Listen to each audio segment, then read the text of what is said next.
And we're live. Yes, welcome people to the live stream. This is the fourth installment of something I'm hoping to do on the reg, time permitting. Hope to do. We kicked it off on the 28th with Sam Langford's fight in 1909 versus the Dixie Kid, the first of two fights they had in a short span of time, both won by Langford. Then the 29th, we celebrated the anniversary of one of Sam Langford's fights with young Peter Jackson, real name Sim Tompkins, Baltimore Demon. That was a fight that they had. And then on the 30th, it happened to be the anniversary of one of 15 battles between Langford and fellow Hall of Fame heavyweight Sam McVeigh. I forget which one in the series it was. It's already left my head. I'm trying to remember the stuff for today's show. Today's show is, excuse me, today's show is Sam Langford and Joe Jeannette. It's their 11th fight. I hope I got the Roman numerals correct at the bottom. I forget. I haven't tried to do them in so many years. October the 1st, 1914, Sam Langford and Joe Jeannette had the 11th fight in their 14-fight series. And I'm going to pull up as a reference just initially. This is courtesy of the Boxing Librarian. His channel's Hardline Boxing Talk. Go check that out. He's graciously given me permission to display his heavyweight rankings that he did for this era. And this year, 1914, the top two contenders, Sam Langford and Joe Jeannette. And Jack Johnson wasn't really active at this time. So if you didn't have a ring champion format, they're actually the top two active heavyweights in the sport at this time.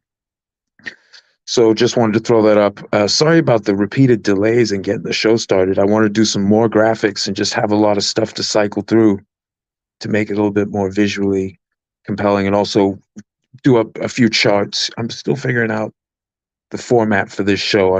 I know that I want to do something ideally every anniversary of a Sam Langford fight until we get through the whole career, but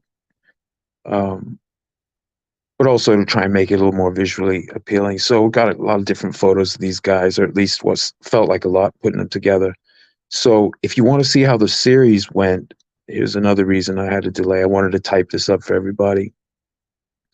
So this is up to this point. These are the battles that Langford had. Langford's first heavyweight opponent was Jeannette. Jeannette was more of like light heavyweight sized, or close to that, like just above. You probably could have made light heavy if nothing else. But anyway, Langford's first heavyweight bout in 1905, he loses to Jeannette. He gets that one back in April of the next year, and 3 weeks after that, based on that win, he challenges Jack Johnson for the colored heavyweight title. Langford has no business at heavyweight, but he's fought Joe Jeannette, who was also early in his career. Jeannette was actually earlier in his career than Langford was in his, but Jeannette was more of like a natural, light heavy slash, quickly becoming or actually a heavyweight, whereas Langford was a little dude at that time. So they fight again in 1907 in Lawrence, Massachusetts. That's up north of the city of Boston. Fight to a draw over 12 rounds. Then February 3rd, 1908, basically having annual meetings at this point in Boston, they fight to a draw over 12 rounds. September the 1st, 1908. So they have their second of, looks like just the second of two bouts that year in New York. They fight to a draw, newspaper decision draw over 6 rounds. Then they're off until 1910, September 6th, 1910. Langford wins on points over 15 rounds in his hometown of Boston. January 1st, 1911, Langford repeats the trick, except over 12 rounds again in Boston. Then September 5th, 1911, at Madison Square Garden in New York, they fight to a draw, newspaper decision draw. New York City, but probably also state, didn't allow decisions if the fight actually didn't end in a foul or a knockout. So, but we take the newspapers, so it's a draw. And then October the 3rd, 1913, there's a couple of years where they didn't fight because Langford was in Australia having a 6-fight stretch with the great Sam McVeigh. Let me get McVeigh's picture. There he is on the left. That dude was a tank. Knockout artist, two-handed knockout artist. But Langford had a massive series with him. The promoter, Hugh McIntosh, was trying to get Jeannette to come over, as well as Jack Johnson. When they didn't seem like they could get Johnson, he still wanted to get Jeannette because it looked like Johnson was having legal issues, which are fairly well known. I won't get into, but it was thought maybe he wouldn't even fight again. He had also announced his retirement a couple times over those years of his championship. So the idea was that they would all fight to crown the new champion. Didn't quite work out that way. Jeannette didn't come. Became a whole thing. I won't get into it. That's for another show on a different anniversary. But so there was a short time there where they didn't fight each other. Let me pull this graphic back up. But they're back again. 1913, late 1913. Langford finishes his Australian tour in by mid-year, comes back. One of those fights, 1913, Madison Square Garden again. Jeannette, and this time it's a draw. I'm not sure why I didn't put how many rounds it was. Oh, this was a newspaper. I think it was a newspaper win for Jeannette, but one of the papers had it a draw. One of them had it a win for Jeannette. So we'll call it a win. And then 1913, they fight 20 rounds, 20 whole rounds in Paris. Langford wins on points. That was a big fight at the time. And then that leads us to this. 1915, October the 1st in New York. They fight to a draw over 10 rounds. Man, that was a mouthful just trying to scan through that little thing. It took a minute to type up too on my crappy little phone. So anyway, and then like from what it seems like, the instances of him coming into fights a little bit out of shape was when he got back from Australia. I said on yesterday's show, I have a theory that it was the beer. And I'm not making it up. I mean, check this out. Boom. Sammy down in some Tooth Double Stout. Look at our boy. he's tearing it up. You know what I mean? He was living pretty good in Australia. He had his car shipped to him. Check this out. Bang, Sam Langford's living the life. So it's not like, these guys aren't waifs who can't eat anything. He had an entourage, or he's basically paying for his camp, who are also his friends.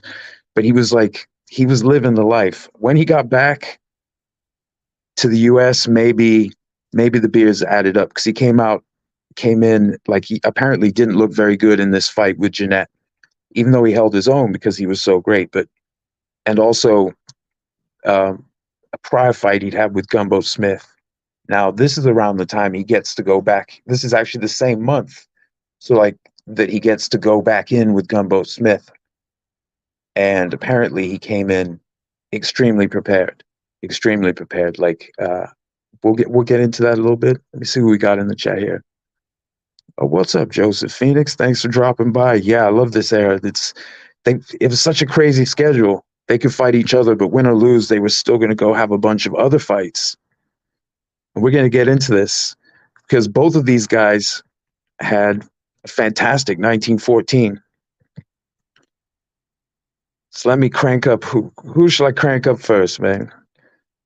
Let's crank up Jeannette's 1914. Let's look at this. Boom. That's a lot of not losing going on right there. And you see he fights in France, England, and the USA this year. So like, some of the fights not as important, but like in France, he beats, Alf Langford gets himself DQ'd. Different Langford, obviously. That's in France. Then he also fights Georges Carpentier in France, wins on points. Apparently it was a bit contentious at the time. I don't know if that was because of a partisan home crowd for Carpentier, but he gets the win on points. The ref saw it his way. And then he's over to England, stops Andy Johnson in 4. Then he goes back to France, stops Kid Jackson in 7. Then he goes to England, fight Colin Bell, 20-point win. Then he's off back to the USA, I should say. Fights the great Harry Wills to a draw over 10 rounds of newspaper decision draw. Then he stops Silas Green in 3. Then fights a couple times against Battling Jim Johnson. Let me pull up a graphic here, Battling Jim. Not the best heavyweight of his era, but a pretty serious dude. You can see right there. He's not a waif. He's not a pushover. It's just that he was fighting in an era with, if you count Wills, because he came in a little bit later, 5 of the all-time greats were all in this era around with battling. Well, actually, by the time, yeah, because he did get to fight Johnson, even though, well, there's too many side stories and all that stuff. But long story short, Battling Jim was a pretty serious dude, fought a lot at a high level. But Johnson, Wills, um, Langford, McVeigh, Jeannette, later on Dempsey and stuff. I mean, some of these guys, they just get drowned out. But anyway, I wanted to pull up his graphic. Look at that mustache. He gets a 10 out of 10. He's got the A+ mustache game, if nothing else. So let me swing back to our principals here, Langford and Jeannette. I love those photos, those guys. So many great pictures of these guys. They were a pretty big deal in their time. So we're going through Jeannette's 1914. Where did we get to? That's right. 2 fights against Battling Jim, wins according to the newspapers. Then he fights Black Bill August 1st, TKO in 9, August 5th. So, he's like, oh, let me take quick 4 days off. Another 10 rounds with big ass Battling Jim Johnson. Then, or I should say, I mean, he was probably like 200, 210. It would fluctuate. Langford's weight fluctuated a lot of this time as well. We'll get into that maybe. There's times. So August 11th, so he fights, August 1st, August 5th, August 11th, Big Bill Tate, who was indeed big. September 12th, Jim Kruger, USA, stops him. He had stopped Tate. So Battling Jim's going the distance. These other guys getting out of there. Silas Green, good night. Black Bill, good night. Big Bill Tate, good night. Jim Kruger, good night. I mean, this is something that would also happen with Sam McVeigh and Sam Langford. They would stop most of their opponents. When they fought each other, it was much more likely it would go the distance. Not all the time. Two of the 4 wins Langford got over McVeigh in Australia in 1912 while he was avenging that loss at the end of 1911. They didn't go the distance, but a lot of the times these guys were. So Battling Jim was one of those guys who was tough enough to usually make it even against great opponents, just maybe not good enough to usually come out on top. Hold on, we got another comment. I'm hooked. Well, Joe, I'm hooked too on this era. I love talking about it. That's what, and this concept for a show, this is perfect for me. Just find the anniversary and ramble about it for a bit. Hopefully it'll help me lock it all into my tiny brain. So let's see what else he's got. So then Kruger. So then he's still in the USA. He fights Langford. In this fight, what is it? What is that? 107? 107 years ago today. Holy cow.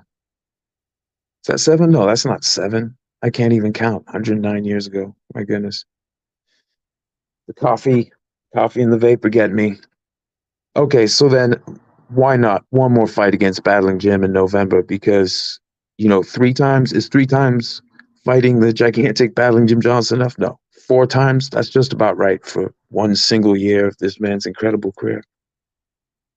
And then December, one more time with Big Bill Tate, newspaper decision win for Jeannette. That's his 1914. So like the fight with Langford is a tiny percentage of the rounds he spends. Those little 10 rounds compared to that whole thing. But that's one of the key battles. I mean, he had a lot of serious work across his career. They both did. And, Jeannette started heavyweight in 1905 and his numerical record. So when they met in this fight, this October 1st fight, 1914, this was Jeanette's 120 fight, it looks like, according to BoxRec, if I did the count right. He had 94 wins, 16 losses, 14 draws. But I think probably 10 of those losses came inside his first 20 to 22 fights. So, Jeannette having 16 losses, yeah, his initial level of competition was insane. So 125th fight, Langford's 143rd fight, it seems like. 103 wins, 10 losses, 29 draws. 29 draws. This was an era where it was certain refs. If it was close, it's a draw. They weren't necessarily counting rounds if there was, if one guy was leading a lot, but the hardest shots coming from the defender, maybe it's a draw instead of trying to thread the needle, so to speak. Anyway, Jeannette, best cardio of the heavyweights, and among all of the athletes active in the sport, especially the heavyweights. Langford, the heavy hitter. There he is on the left. Looks like he just hit Jeannette with his monster left hook. On the right hand there, he's crumpling the side of the English heavyweight champion, Iron Haig's head with his left hook. That he said that was his best punch. And he got Haig out, even though he got knocked down, he got Haig out of there in 4. Jeannette wasn't that kind of guy. In fact, the fight that Langford did stop Jeannette in their series, he joked about it, saying that calling Jeannette basically goofy for jumping into the punch. Like, he didn't, like, Jeannette was that rugged. The idea of stopping him was laughable even after he'd done it, even though Langford was a tremendous puncher, to put it mildly. So coming into this fight, circling back to the battle in question, let me pull up another graphic here of these fellas. I got quite a few. There we go. Look at that.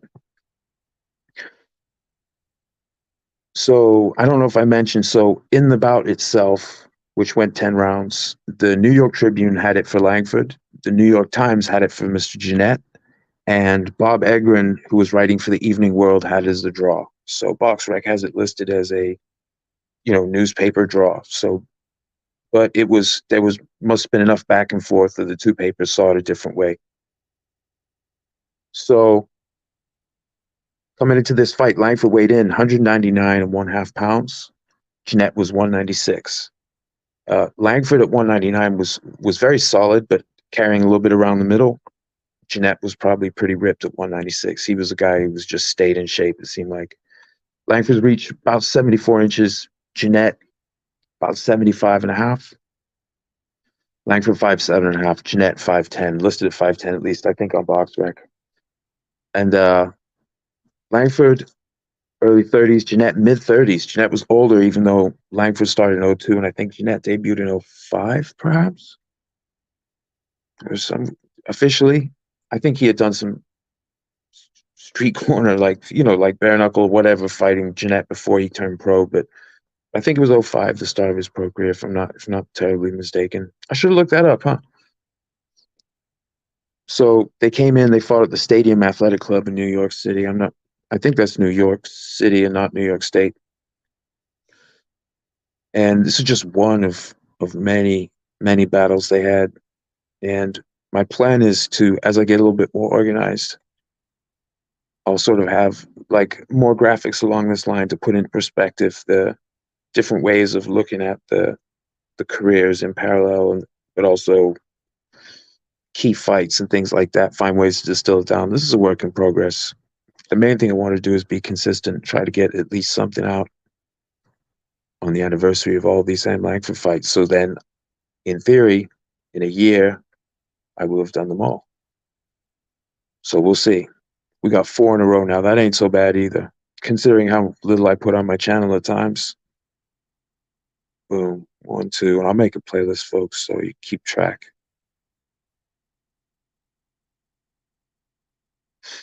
So that's the fight. There's not a tremendous amount else to say, at least at this point in this, and obviously this series, they had so many fights. They had 14 fights between them, so it will come up. And he had 15, Langford had 15 fights with McVeigh, so that will also come up, and these will all be woven back in. I'm sure I'll be learning a lot as and I realize I just left out a huge thing. I'll be learning a lot as I do this, including, the format, but also the information. We did this. I don't think I even went through Langford's 1914. So obviously we got through Jeannette's. Yeah, because we got on a whole battling Jim Johnson tirade. I'm going to take this banner off too. That's better. So Langford starts out 1914 in Paris. Matthew P.O. Coran goes down in 1. Then he's off to New York. New York City. Bill Watkins goes down in 1. Then he meets Battling Jim. I told you, Battling Jim fought some dudes. 10-round newspaper decision. Again, Battling Jim against Hall of Fame heavyweight goes the distance. Then Langford takes a trip in April down to Chattanooga, Tennessee. George Kid Cotton lost the distance. Langford gets the best newspaper decision. I guess Tennessee, not a big fan of decisions. Memphis, Tennessee. 5 days later, why not? Chattanooga on the 15th. Head on over to Memphis for the 20th. Roughhouse Ware down in 5. May 1st, he's off to New Orleans. Take on Harry Wills at home. Harry Wills at home, draw over 10 rounds. May 25th, Rochester, New York. He goes back up north, so just takes a quick tour down south, Chattanooga, Memphis, New Orleans. And then at the end of May, he's back up Rochester, New York. Bill Watkins down in 4. August 12th, New York, New York, the Big Apple, battling Jim Johnson once again, lasts the distance. I tell you, this dude is tough. 10 rounds, newspaper decision win for Sam Langford. August 25th, so he fights August 12th, August 25th. He's in his adopted home city of Boston. George Kid Cotton, down in 4.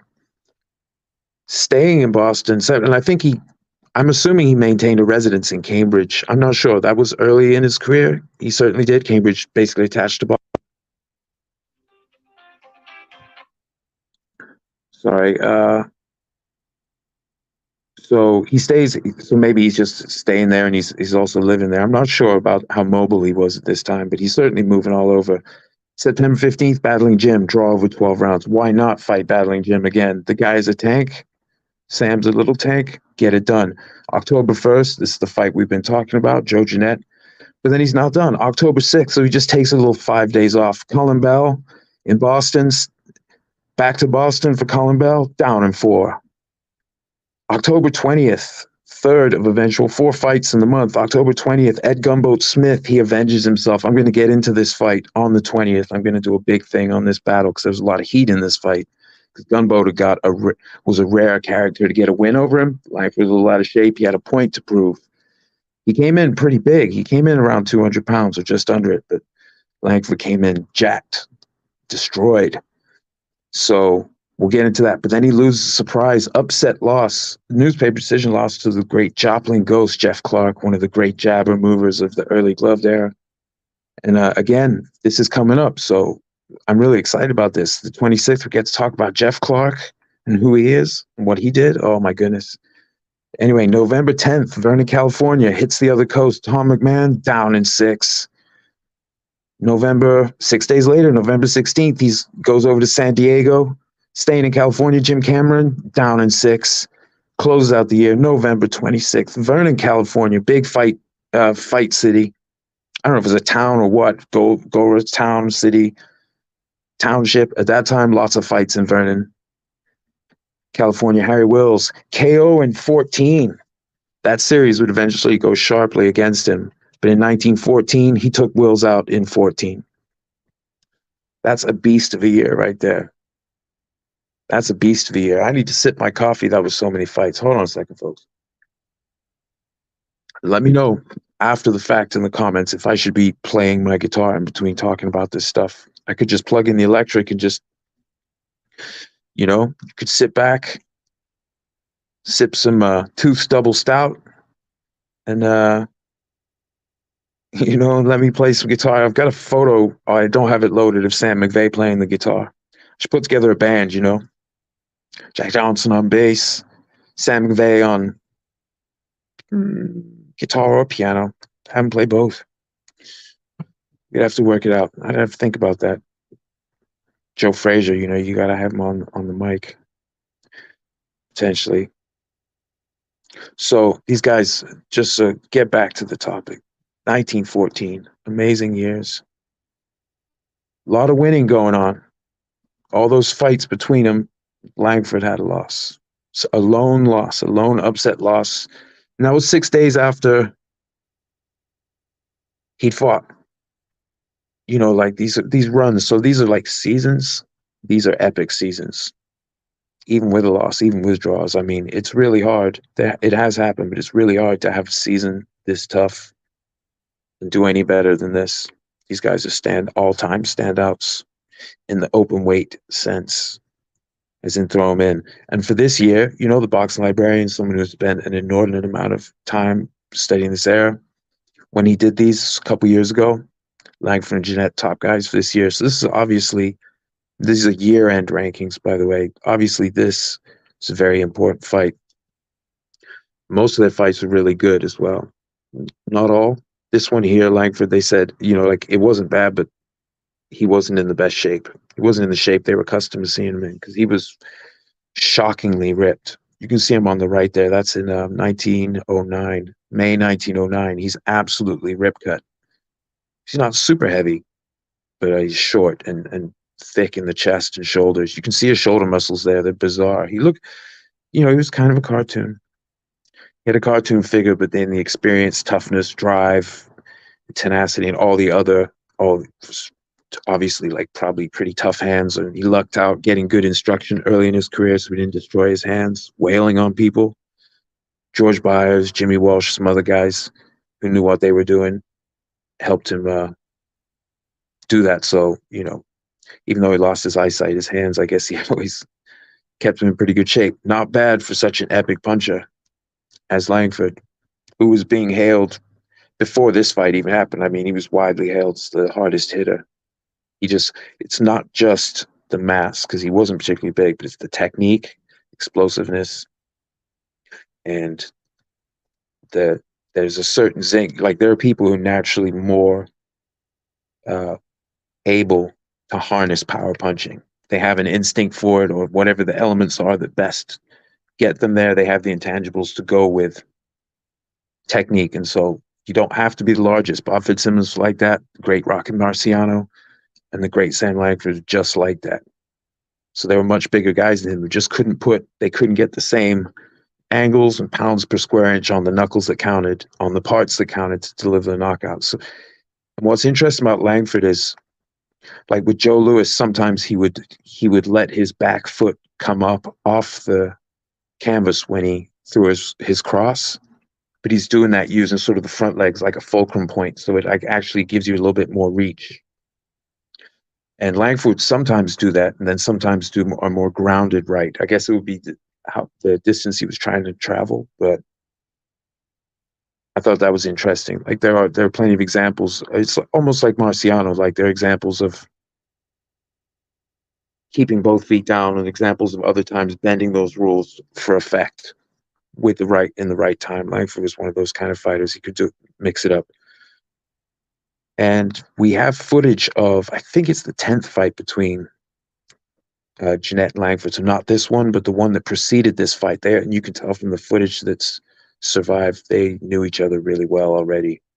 So these fights, whether they were good or bad, these guys were so familiar. They boxed so many rounds against each other that it wasn't. And I think that's partly why you could see Langford. Let me pull his year back up. You can see in his year when he's fighting these guys who don't know him. One, they're not Joe Jeannette. Two, they don't know him like Joe Jeannette. They don't know all the tricks. They don't know, like, when he sets his feet a certain way, a certain horrible thing is about to happen if you don't do the counter that you've learned painfully over time. And actually, Langford, Jeannette was a gigantic, probably his most dangerous opponent at that point in his career.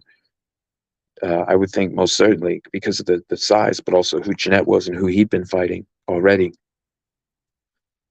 So Langford actually learned from Jeannette, that loss to Jeannette. He learned a lot from that. But, later in their careers, the sport was learning from them. They were really held in the highest of esteem. You can see this is deep in their career. Jeannette's been fighting since 05. Boom. What a year. And this is a time when, Langford since 02. So Langford's at a point right now in his career where the arc of a lot of early era boxers, they would be on the severe, they'd be done, especially long before they had this many fights. How many did I say he had? 143? 143 fights deep. Oh, this was his 143rd. So, this was something the press would write about, that Langford, Jeannette, McVeigh, and Johnson had so much experience, but specifically Langford, Jeannette, McVeigh had so much experience that the White Hopes just couldn't get past them. So they should duck them, or, there was a combination of the press jeering them for dodging, but sometimes also at the same time saying that's what you got to do because no one's going to beat them.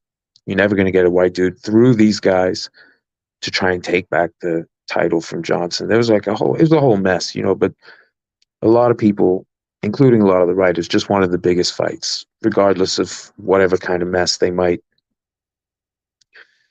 talk in the meantime. They wanted the big fights. They wanted to know who the best was. So it's just a weird time.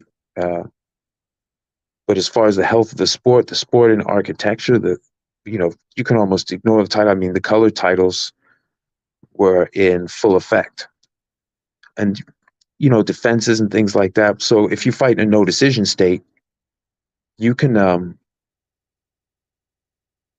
you can if you lost the distance, even if someone gets best you, if it's no official decision, you can retain your title on the newspaper decision loss